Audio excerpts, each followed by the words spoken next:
ইয়াত মই 8ৰ পৰা 9 চামুচ ঘিউ লৈছোঁ আৰু ঘিউত মই 1 টুকুৰা দি দিছোঁ এতিয়া আইচ আৰু ইয়াক ভালদৰে আইচ টুকুৰাৰে ঘূৰাই ইয়াক বাটাৰৰ নিচিনা কৰি পেলাব লাগিব। চাওকচোন কাষে কাষে অলপ বাটাৰৰ নিচিনা হৈ আহিছে। মই আজি ফাৰ্ষ্ট টাইমৰ বাবে ট্ৰাই কৰিব গৈ আছোঁ কেৱাৰ। দেখাত কেনেকুৱা হৈছে নাজানো, কিন্তু খাবলৈ বিৰাট টেষ্টি হৈছে। এনেকৈ থাকি এয়া এনেকুৱা হৈ যাব লাগিব ঘিটো। তাৰপিছত আমি আইচ টুকুৰা পেলাই দিম আৰু তাত অলপ অলপকৈ আমি ময়দা দি ভালদৰে অলপ অলপকৈ সানি থাকিম। একেলগে বেছি ময়দা দি নিদিব।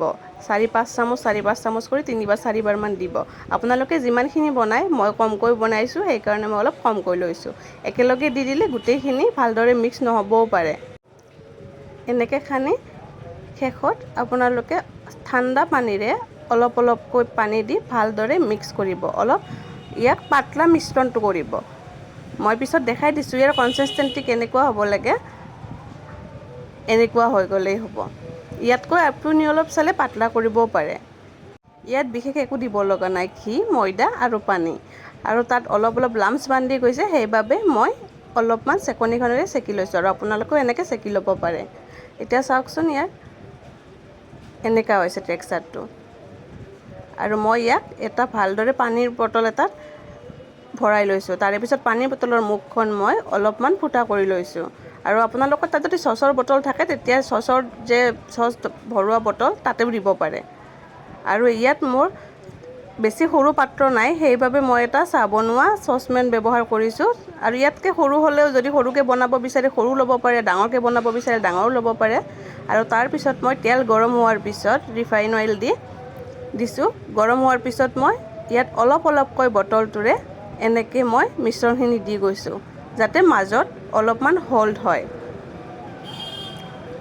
আৰু এনেকৈ যদি হ'ল্ড নহয়ও এনেকৈ আপোনালোকে হ'ল্ডটো কৰিব পাৰে। অলপমান হোৱাৰ পিছত আকৌ দিব আপোনালোকে। এনেকৈ প্ৰায় 3-4বাৰমান দিব। আৰু চাওকচোন ইয়াৰ কেৱাৰটোৰ নিচিনা হৈছেনে দেখাত? মোৰ কিন্তু খাব বিৰাট ভাল লাগে। মই আগতে গুৱাহাটীত থাকোঁতে হয় শৰ্মা চুইটছ নহয় কিৰণশ্ৰীৰ পৰা এইটো বস্তু যেতিয়াই দেখোঁ মই কিনি লৈ যাওঁৱেই ঘৰত। এয়া আমাৰ ৰেডি হৈ গ'ল কেৱাৰ। এনেকৈ মই প্ৰায় 3-4টামান কেৱাৰ বনাই দিলোঁ। আজিকালি প্ৰায়তো ভিডিঅ'বিলাকত দেখিয়ে থাকোঁ সকলোৱে ঘৰত বনায়েই, আৰু সেইকাৰণে ময়ো ট্ৰাই কৰিলোঁ ফাৰ্ষ্ট টাইমৰ বাবে। দেখাত নাযাব, কিন্তু খাবলৈ বিৰাট ধুনীয়া হৈছে।